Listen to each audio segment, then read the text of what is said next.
Hello everyone, welcome another video. आज हम लेकर आए हैं मानव जनन चैप्टर का लेक्चर नंबर 8। तो बहुत सारे हमने टॉपिक पढ़े थे और आज बात करने वाले हैं हम अंड जनन की। अंड जनन, जैसे कि हमने पिछले लेक्चरों में बताया था, अंड जनन का मतलब होता है मादा युग्मक का निर्माण करना। तो ये है मादा, जो मादा में जैसे हमारे नर में जो होता है युग्मक का निर्माण करना होता है, हम उसे शुक्रजनक कहते हैं। मादा में जो होता है हम उसे युग्मक के निर्माण को हम अंडजनन कहते हैं।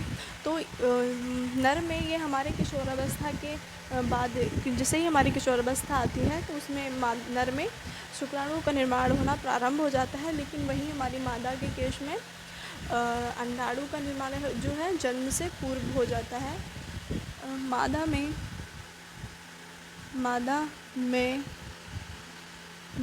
अंड जनन की प्रक्रिया मादा में अंड जनन की प्रक्रिया जन्म से पूर्व भी हो जाती है जब वह गर्भाशय में होती है। मादा में अंड जनन की प्रक्रिया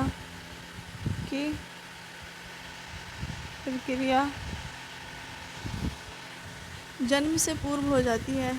जन्म से पूर्व ही हो जाती है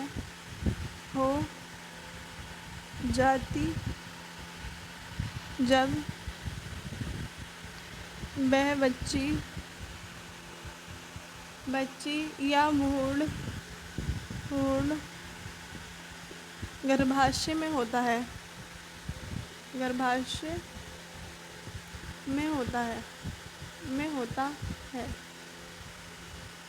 मादा में अंडजनन की प्रक्रिया जन्म से पूर्व ही हो जाती है जब वह बच्ची या भ्रूण गर्भाशय में होता है। बात करते हैं जन्म के समय हमारी जो मादा में है, एक बच्ची में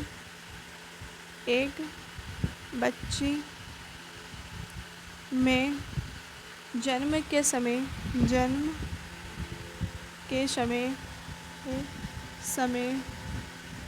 प्रत्येक अंडाशय में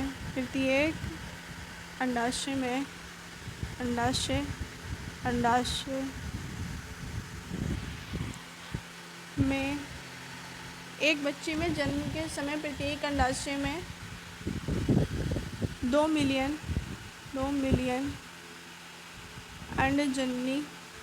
अंडजननी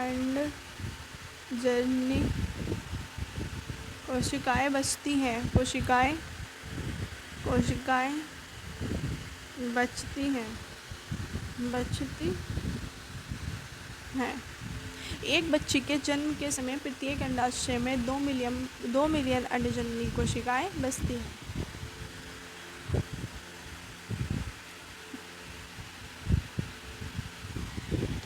जैसे अंडजनन मादा में जो होती है, ये प्रक्रिया जन्म से पूर्व भी हो जाती है जब वह बच्ची या भ्रूण गर्भाशय में होता है। एक बच्ची के जन्म के समय प्रत्येक अंडाशय में 2 मिलियन अंडजननी कोशिकाएं पाई जाती हैं। और इसे नोट कर लीजिए। फिर चलते हैं नेक्स्ट स्लाइड में।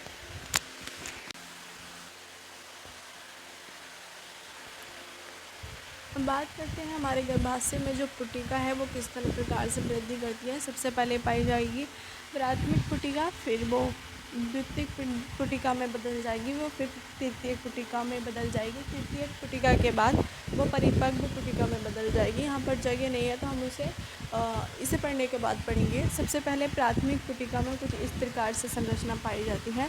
इसके बीच वाली संरचना को हम इसे प्राइमरी ऊसाइड पाते हैं। प्राथमिक पुटिका में प्राइमरी ऊसाइड, और इसके बाहर जो ये सेल्स पाई जा रही हैं, हम इसे ग्रानुलोसा सेल्स पाई जाएंगी इसके बाहर कुछ इस तरह से। अब ये हमारी जो द्वितीयक पुटिका में है, लेकिन इसमें जो ऊसाइड पाया जाएगा वो प्राइमरी होगा, प्राइमरी ऊसाइड।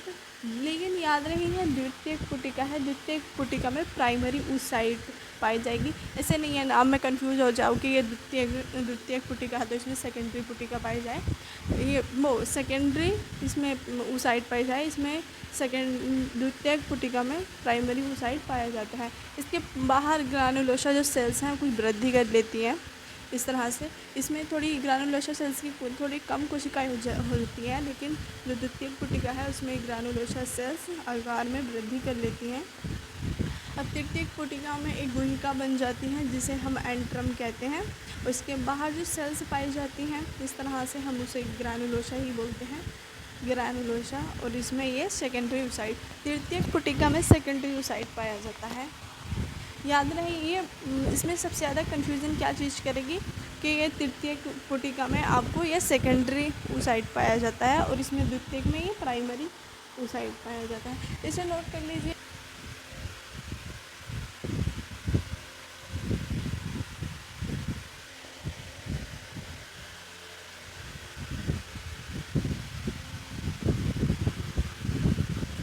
इसमें ही इस वाले डायग्राम में ही परिपक्व पुटिका पढ़ लेंगे। परिपक्व पुटिका, परिपक्व पुटिका। अभी इतनी जल्दी घबराना नहीं है कि ये कहाँ पर पाई जाती हैं, ये तो वैसे अंडाशय में पाई जाती हैं जैसा कि मैंने डायग्राम में बताया था। लेकिन अभी फ़िलहाल इसकी संरचना पढ़ लीजिए, कैसे कैसे वृद्धि करती है परिपक्व पुटिका। इसके बाहर सेकेंडरी oocyte के बाहर एक परत बन जाएगी जिसे हम ज़ोना पेलुसिडा कहेंगे। Zona pellucida.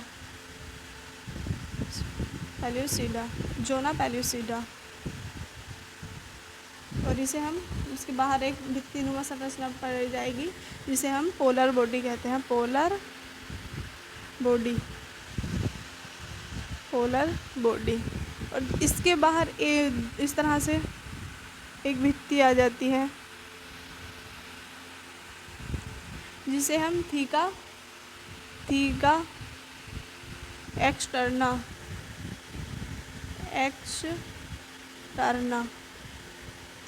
एक्सटर्ना बाहर वाली संरचना को और इसके अंदर वाली संरचना को थीका इंटरना।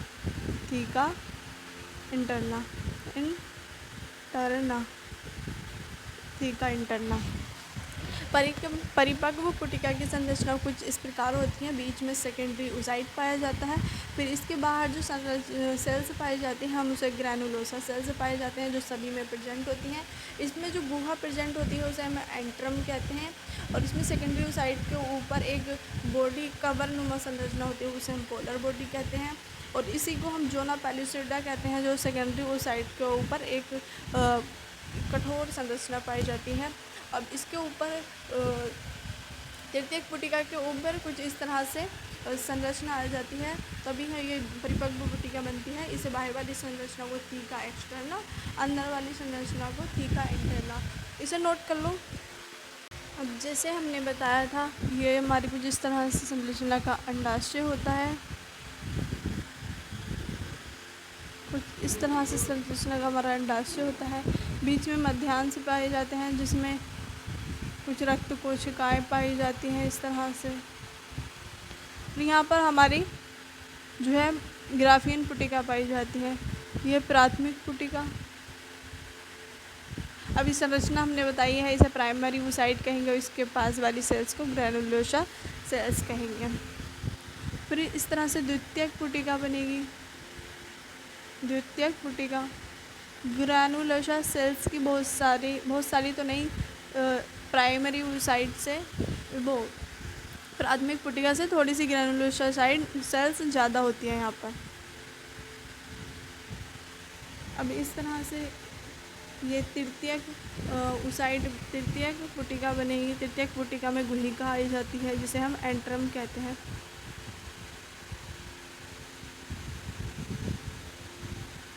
इस तरह से एंट्रम आ जाती है, जिसमें ग्रैनुलोसा सेल्स पाई जाएंगी। अब तृतीयक पुटिका के बाद जो हमारा ग्राफियन पुटिका है वो परिपक्व हो जाएगी। 2 लेयर पाई जाएंगी, बाहर वाली को थीका एक्सटर्ना, अंदर वाली को थीका इंटरना। और सेकेंडरी oocyte के बाहर एक गुहा पाई जाएगी जिसको हम एंट्रम कहते हैं। ये हमारा एंट्रम हो गया। फिर इसके बाहर सेल्स पाई जाएंगी कुछ इस तरह से, ग्रैनुलोसा सेल्स प्रेजेंट होगी। अब ये परिपक्व हो गया तो इसका अंडोत्सर्ग होगा कुछ इस तरह से, ये फटकर अंडोत्सर्ग अंडोत्सर्ग हो जाएगा, अंडोत्सर्ग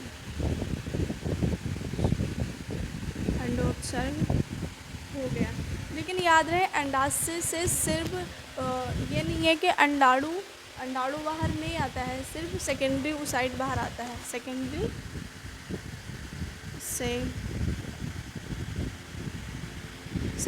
oocyte आता है। अब इसमें जो है नर के केस में क्या होता है कि डायरेक्ट शुक्राणु बन जाता है, इसमें डायरेक्ट शुक्राणु नहीं बनता है। इसमें अंडाणु तभी बनेगा जबकि निषेचन हो जाएगा, इससे अंडाशय से सेकेंडरी oocyte रिलीज होता है जिसे हम अंडोत्सर्ग कहते हैं। हमारे अंडाशय में पहले प्राथमिक पुटिका बनेगी, फिर द्वितीयक पुटिका बनेगी, फिर तृतीयक पुटिका बनेगी, फिर जो हमारी ग्राफियन पुटिका है वो परिपक्व हो जाएगी। परिपक्व होने के बाद में ये इस तरह से फटती है जिससे हमारा सेकेंडरी oocyte बाहर आता है जिसे हम अंडोत्सर्ग कहते हैं। यहाँ पर नोट कर लो प्राथमिक पुटिका, प्राथमिक पुटिका, द्वितीयक पुटिका, द्वितीयक पुटिका, ये तृतीयक पुटिका, तृतीयक पुटिका, और ये हो गया परिपक्व पुटिका, परिपक्व पुटिका। तो आई होप आपको अच्छे से समझ में आया होगा, तो इसे नोट कर लो फिर से। बात करते हैं अंडजनन की प्रक्रिया। हमने बोल तो दिया कि अंडजनन की प्रक्रिया जो होती है जन्म से पहले स्टार्ट हो जाती है। वो कैसे होती है? जैसे सबसे पहली हमारी अंडजनन सेल्स हैं जो द्विगुणित है, ये माइटोसिस के द्वारा गुणन करेंगी। गुणन करने के बाद ये वृद्धि अवस्था में चली जाएगी। हमारा जो शुक्र जनन में क्या होता है कि दोनों सेल वृद्धि अवस्था में नहीं जाती हैं, लेकिन अंड जनन में ऐसा नहीं होता है। सारी कोशिकाएं वृद्धि अवस्था में जाएगी, लेकिन मैं आपको एक दिखा रही हूँ क्योंकि मैं सारी बना नहीं सकती हूँ। तो वृद्धि अवस्था में जाएगी प्राथमिक अंडजनक सेल, मियोसिस 1 करेगी। मियोसिस 1 जैसे ही करेगी तो मियोसिस 1 के प्रोफेज 1 के डिप्लोटीन अवस्था में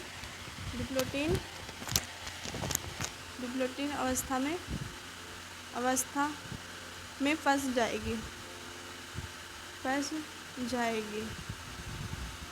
जाएगा।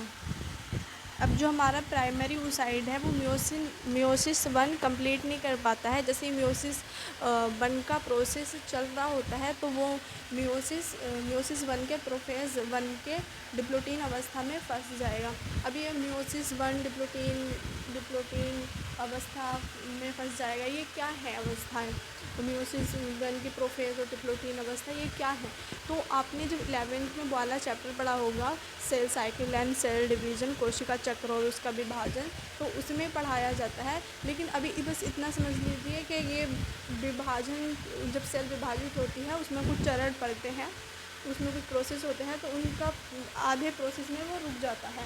प्रोफेज 1 के डिप्लोटीन अवस्था में वो रुक जाता है। मियोसिस 1 के प्रोफेज 1 के डिप्लोटीन अवस्था में वो रुक जाएगा। ये बात चल रही है जन्म से पूर्व की, कि अंडजनन सेल जो होती है वो गुणन करेगी, फिर प्राथमिक अंडजनन सेल वृद्धि अवस्था में चली जाएगी, इसका आकार 200 गुना तक बढ़ जाता है। फिर ये प्राथमिक अंडजनन सेल मियोसिस 1 करेगी। मियोसिस 1 करने के बाद ये मियोसिस 1 कंप्लीट नहीं हो पाता है। मियोसिस 1 के प्रोफेज 1 के डिप्लोटीन अवस्था में ये रुक जाता है। लेकिन ये जन्म से पूर्व की बात चल रही है। लेकिन अब ये बात चलेगी जन्म से किशोर अवस्था तक की। किशोर अवस्था तक क्या क्या प्रोसेस चल रहे होते हैं। अब ये जो हमारी प्राइमरी oocyte है वो ये जन्म के पश्चात इसका कुछ इस तरह से होता है प्रोसेस। प्राइमरी oocyte प्रोफेज 1 की जो डिप्लोटीन अवस्था में फंसी होती है, वहाँ जो मादा के जब गर्भाशय में होती है तो ये अवस्था में फंसी होती है। लेकिन जन्म के पश्चात इसका प्रोसेस क्या होता है? मियोसिस 1 इसका जन्म के पश्चात कंप्लीट हो जाता है, जिससे कि एक ध्रुवीय पिंडक बनेगा और दूसरा द्वितीयक oocyte बनेगा। द्वितीयक oocyte जो है अपना मेयोसिस सेकेंड जो है मेयोसिस 2 कंप्लीट नहीं कर पाता है, ये भी मेटाफेज टू में फंस जाता है। द्वितीयक oocyte जो है मेयोसिस 2 कंप्लीट नहीं कर पाता है, मेटाफेज 2 में फंस जाता है। लेकिन ये जो है द्वितीयक oocyte जो है सेकेंडरी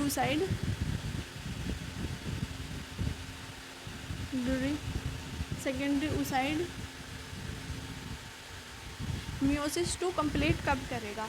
अगर इसके पास शुक्राणु आ जाता है, अगर द्वितीयक oocyte के पास शुक्राणु आ जाता है तो उससे अंडाणु बनेगा और मेयोसिस 2 मतलब कंप्लीट हो जाएगा। अगर वो निषेचन होने के बाद में द्वितीयक oocyte को भेजता है तो उससे मेयोसिस 2 कंप्लीट हो जाता है, जिससे कि द्वितीयक ध्रुवीय पिंड बनता है और एक अंडाणु बनता है। मतलब सिंपल सा मतलब है, अगर एक फीमेल में अंडाणु का निर्माण तब तक नहीं होएगा जब तक कि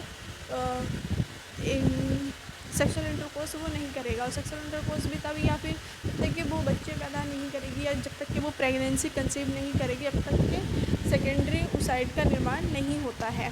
बिल्कुल ये जो है सेकेंडरी oocyte जो है मेयोसिस 2 के मेटाफेज 2 में फंसा रहता है, जिससे कि अंडाणु नहीं बनता है। लेकिन हमारे नर के केस में क्या है, डायरेक्ट शुक्राणु का निर्माण होता है, वो किसी पर डिपेंड नहीं होता है।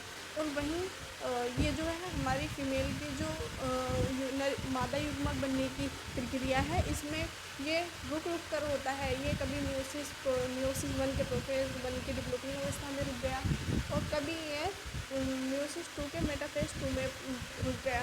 तो ये जो प्रक्रिया है रुक कर होती है, लेकिन जो हमारे नर युग्मक बनने की प्रक्रिया है वो रुक कर नहीं होती है, वो डायरेक्ट हो जाती है। अब बात करें जब जन्म के समय एक बच्ची में 2 मिलियन अंडजन्य कोशिकाएं पाई जाती हैं, लेकिन किशोर अवस्था तक ये 60 से 80 हज़ार बचती हैं अंडजन्य कोशिकाएं। अंडजननी सेल्स। एक बच्ची के जन्म के समय जो अंडजन्य सेल्स होती हैं वो 2 मिलियन होती हैं, लेकिन अगर ये बच्ची किशोर अवस्था तक पहुंचती है उसमें जो अंडजन्य कोशिकाएं हैं 60 से 80 हज़ार तक के बचती हैं।